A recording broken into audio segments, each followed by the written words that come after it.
I am just checking in today. I thought it'd be fun to just sit down and have a little chat over my morning coffee. Here we go.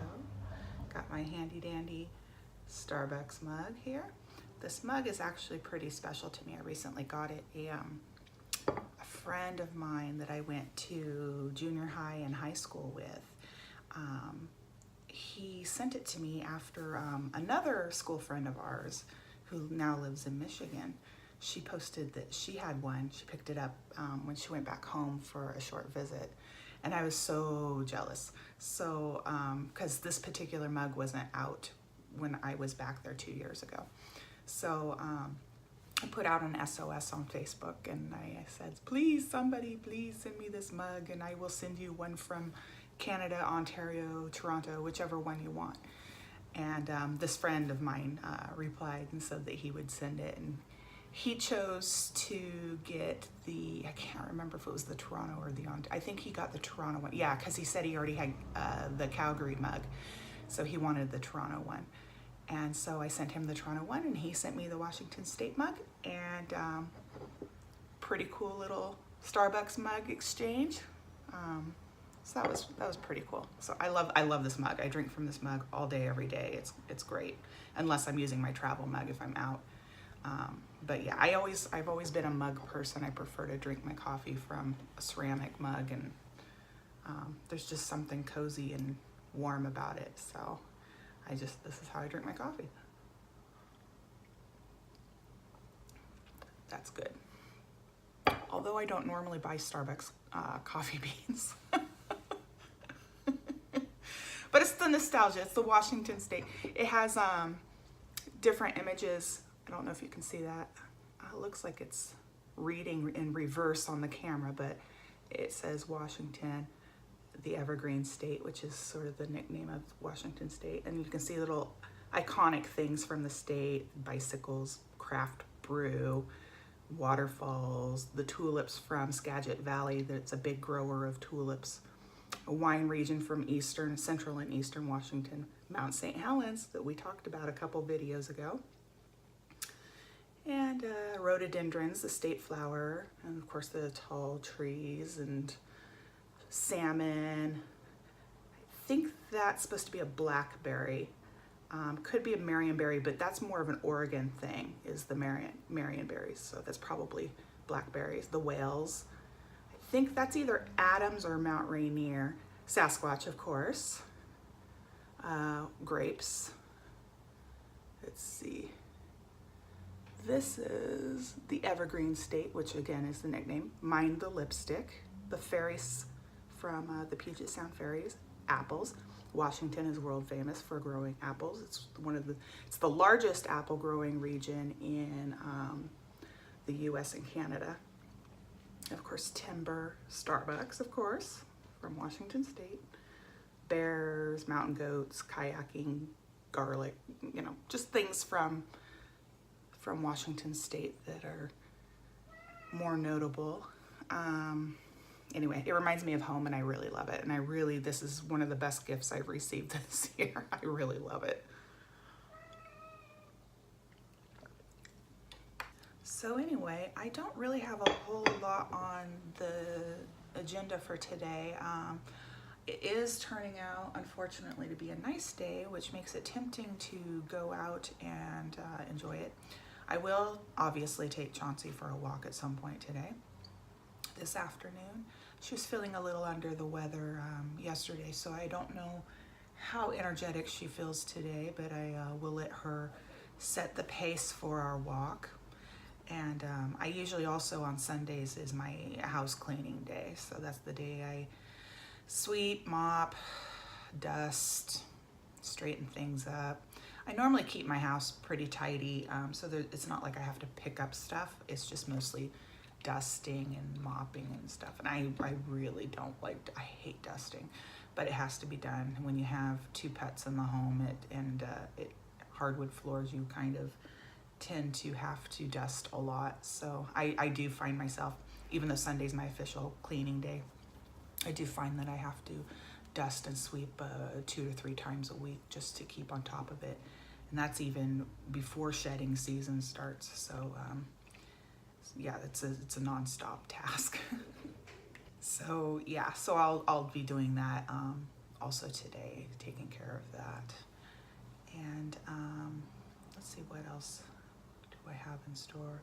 I know that tomorrow is Memorial Day in the States, although we don't celebrate that here in Canada. I always try to honor it a little bit, at least think about those who have given their lives up to protect our rights to barbecue and drink beer, basically. So it's always appreciated when people pay tribute to that, to those who have laid their lives down for all of us.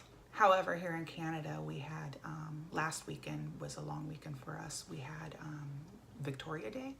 They also nickname it May 24 here because it always falls around May 24th. And it's also supposed to be symbolic of the case of beer you buy to take up to the cottage. So that's their first big kickoff to summer here is Victoria Day. So they had that last weekend, and then there's not another holiday until I believe July 1st, which is Canada Day, which is basically Canada's 4th of July, basically. So that will be the next big holiday here. Of course, I celebrate both. I've always referred to 4th of July or Independence Day as sort of my Christmas, because I really, really, really love fireworks, really love fireworks. So I always, especially when I lived back home, it was a big deal, you know. I'd go up to the reservation and I'd buy grocery bags full of fireworks, just full of fireworks for like less than $80. And they were not cheap fireworks. They were the big ones that go up in the sky and boom and have the big displays. So I always did that. And then I always made a big picnic lunch, and we'd go down to the lake in our town. Would have their own city-sponsored display, fireworks display. It was the largest one north of Vancouver, Washington. Vancouver, Washington has a huge display at Fort Vancouver, which I don't know if it still is, but when I was a kid, it was the largest display west of the Mississippi River. So it was a huge televised thing.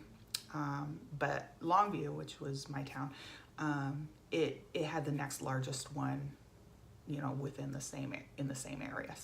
So the people who didn't want to drive down to Vancouver and deal with the crowds and stuff down there, they'd pretty much come to Longview to look at the fireworks there. So I would pack a picnic lunch and take that down to the lake, and we'd go early, stake out our little claim of a plot of land, and unpack our picnic. And then my daughter would take off. She'd find friends in the crowd, and she'd take off and go hang out with her friends, and I'd visit with my friends that I would see around. And it was very, very fun, small town type celebration. It was a huge deal every year. They had a market that lined the lake shore, and they have all these vendors out there selling, you know, basically fair crap. And then, you know, like concession stands and stuff like that. But it was fun, and everybody did it every year. And then we'd either light our fireworks the night before, or after we got home from the lake, we'd set off our fireworks then. But yeah, my fireworks weren't too bad. They were pretty decent fireworks for how much I paid. They went up in the sky and had nice big blooms, so, you know, can't go wrong. But yeah, 4th of July has always been my Christmas. I just love it so much. And I actually kind of miss it.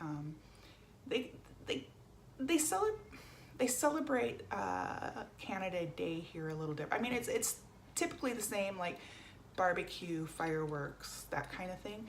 But I maybe it's just because I'm in a huge city that it doesn't feel as communal as it did back home. But people go down to the lakeshore here, Ontario Lake, and there's a huge display at Ashbridges Bay. But again, the crowds, and we're talking about a big city, not a small town crowd. So I mean, it's I don't do it because it's just I don't like crowds. I really, really don't like crowds, so I avoid them if I can. When I first moved to Toronto, I did all of the festivals and I went to this and that and whatever event was going on. But I learned very quickly that I just don't do crowds, so I don't really do that kind of thing anymore. But yeah, Canada, they do barbecue and stuff, but usually they head out of the city. They go up north and to their cottages or friends' cottages or whatever, and they'll do their barbecuing up there. And that's how they do their Canada Day. But yeah, it's a little different than the 4th of July. It's not nearly as patriotic as the 4th of July in the States. In Canada, I mean, they have their maple leaves and they'll wear some garments and whatever that have the maple leaf, but they really don't go all out with the decorations and everything, like, you know, decorating with the flag and stuff like they do in the US. So that's one way it's a little bit different here, but yeah, so that'll be the next holiday that comes up here is a Canada Day. So that'll be July 1st. So anyway, my coffee is just about done here, and I didn't really intend this to be a very long video. I just wanted to sit down and have a little chat over my coffee before I got my day started and got things done that need to get done anyway. So I hope you're having a lovely weekend, and if you're in the States, have a wonderful Memorial Day, and I hope that you do remember the reason you have the day off tomorrow, and pay tribute to those who have earned it. So anyway, have a wonderful rest of your weekend, and I will chat to you soon. Bye.